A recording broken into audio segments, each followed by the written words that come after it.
Hi guys, welcome back to my channel. My name is Alexis and today I'm going to be sharing 3 recent releases that I read during February. I will say all of these I did mention in my 2023 new releases anticipated video. You can check that out if you want to look into other books that are coming out or expected to come out in 2023. But I will point out that all of these books are by authors that I previously read. I did previously give them 5 stars. For other books, perhaps, or at least 4 stars. They were decent or exceeded expectations for me. Writing style, love. But new releases don't always live up to the hype of the previous book, and that is okay, but I do plan on reading further into the series or even other book series by these authors. Again, these are all my opinions. Some people may like these more than other books in the series and whatnot, but these are just my thoughts on them.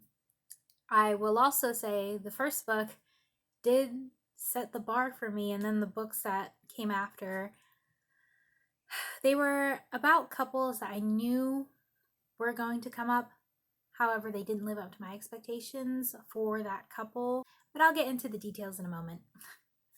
The first book that I completed is The Right Move by Liz Tomford. This is the second book in the Windy City series. This comes after Mile High. I did mention both of these in my previous video, the Galentine/Valentine's Day recommendation video, focusing on strong friendships. As I mentioned, this series has great friendship dynamics. The humor is perfect. It definitely meets my standards in terms of that. So, as expected, this book was a 5 stars for me. Book 1, Mile High, is connected to The Right Move. However, they can be read as standalones, but you might as well read them together because they're just perfect.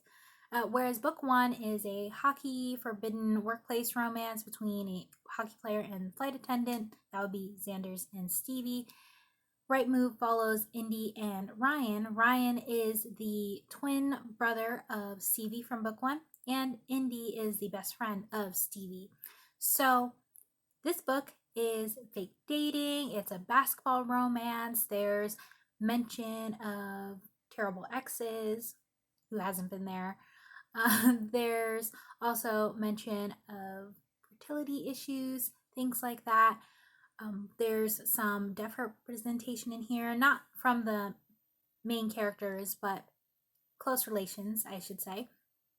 And yeah, I enjoyed the representation in here.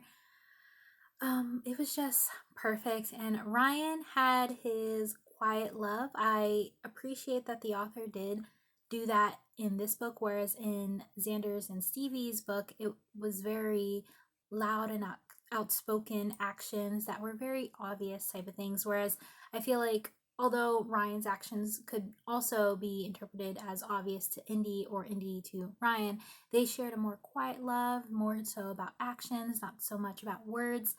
It was just perfect. The representation, as I said in here, it set the bar up really high. I will mention some of my favorite moments include when Ryan was first noticing how messy Indy could be, him preparing iced coffee for her, their glamping trip, so glamorous camping trip with his boss and boss's wife. I enjoyed the ASL representation. You have to see who it is and what so-and-so does, but it was so adorable. That's all I want to say for this one, and many other things, but you might as well read it for yourself because it was just perfect. After this, the third book will follow Kai and his love interest. We already are somewhat aware of some of the tropes that will be in his book. It will be a baseball romance. As I said, I'm looking forward to it. So far, book 1 was 5 stars, book 2 is 5 stars, so the bar is pretty high for 3, but again, I'm pretty sure Liz Tomford will do it justice and do his story justice. Looking forward to that already. Book 4, we already know who the hero will be as well, but I'm not going to share that right now, although I did share it in my previous video, so if you want to learn more about it, feel free to check out that video. Such a fantastic series. The relationship dynamics are sublime. The romance, the everything, just everything is perfect about this book, including the playlist. So, with that being said, the next new release I finished was Final Offer by Lauren Asher. This is book 3 and the final book of the Dreamland Billionaires series. This follows Cal and Lana. Cal is the middle child of the Dreamland Billionaires. He also has an alcoholic problem, and he and Lana did know each other when they were younger, but after their falling out, he returns years later and not quite sober, and she has other surprises. But yeah, it was an interesting approach. I will say the first half I really enjoyed. It already locked in those 3 stars, but then the latter half did not meet my expectations, so I ended up going with the 3 out of 5 stars. Had the ending been perfect, I would have given this 5 out of 5 stars, but I felt like it was somewhat lacking the flashbacks and really being able to understand the dynamics between Lana and Cal more. I also wanted to have Lana be more understanding toward Cal, even though she had her own expectations because of previous experiences. But also, I would have appreciated more background in terms of her relationship with someone else who was an addict. But that's all I'm going to say for this one. I just wish there was more flashback and there was more understanding, more communication. I also wish that Cal had more support because, really, in this small town romance, he only had maybe one person who really supported him. And even Lana, she would project a lot of her expectations from a past experience onto Cal as well, but also their shared experience in the past, not really expecting him to do better, but not helping him do better either. So I didn't really like their relationship dynamic in the second half. I didn't feel like there was a lot of closure between them. Cute moments were still sprinkled. I found myself trying to finish this, and yeah, so to round it up, I do think this is my least favorite in the series, then book 1 and book 2 as my favorite. So if you've read the series already, feel free to let me know in the comments down below. If you have your own thoughts and opinions, also feel free to let me know. This is just what I thought of the new release and what I was hoping for, considering it was a second chance and there were other relationship dynamics mentioned, but they weren't as fleshed out as I would have liked. The last book I want to share today is Powerless by Elsie Silver. This is book 3 in the Chestnut Spring series. It is a hockey romance. It is a friends to lovers romance. And there is mention of death of loved one in here, as well as abandonment.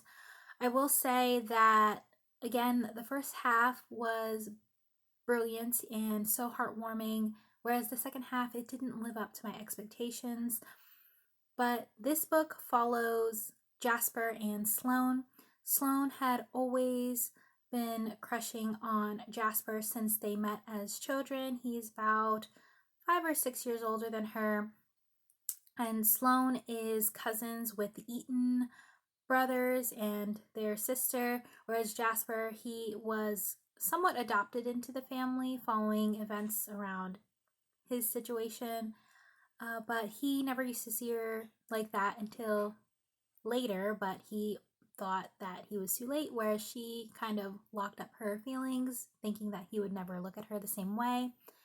And it's not till years later, when she is engaged, does Jasper decide to finally try to be there for her, and realizing that, hey, she needs to do a runaway bride situation. He's the one to help her leave. So I really enjoyed this in terms of their build up and the mention of flashbacks, how they met. But in the second half, I did feel like there was a lack of climactic moments going on, or at least something to, flush out more. There is one flashback scene I wish was written out in dialogue as opposed to just summarized in passing. But essentially, when Jasper did start liking Sloane, someone intervened, and that intervention I wish was included as opposed to him telling her so and so said so and so. But yeah, this one, 3 out of 5 stars. It was still relatively seamy. Jasper's dominant side, not my taste, so that also hindered some of it. It was still hot, but not for me. And I felt like it was lacking in terms of something that was really keeping them apart. Or maybe it was just the way it was planned out. But as I mentioned before, I did give previous books higher ratings from the series. This one just didn't work as well for me in the second half. The first half, loved it. Second half, I wanted more of a punch. I will also say that Flawless, I gave 4 stars, and Heartless, which is book 2, I gave 5 stars. Powerless just did not meet the same expectations or my expectations considering the events of the previous books. And those are my thoughts on the 3 recent releases that I read. Let me know in the comments down below if you plan on reading these or if you have any other books that you think I may potentially like based on my opinions of these. But with that being said, my name's Alexis, and until next time, take care and happy reading.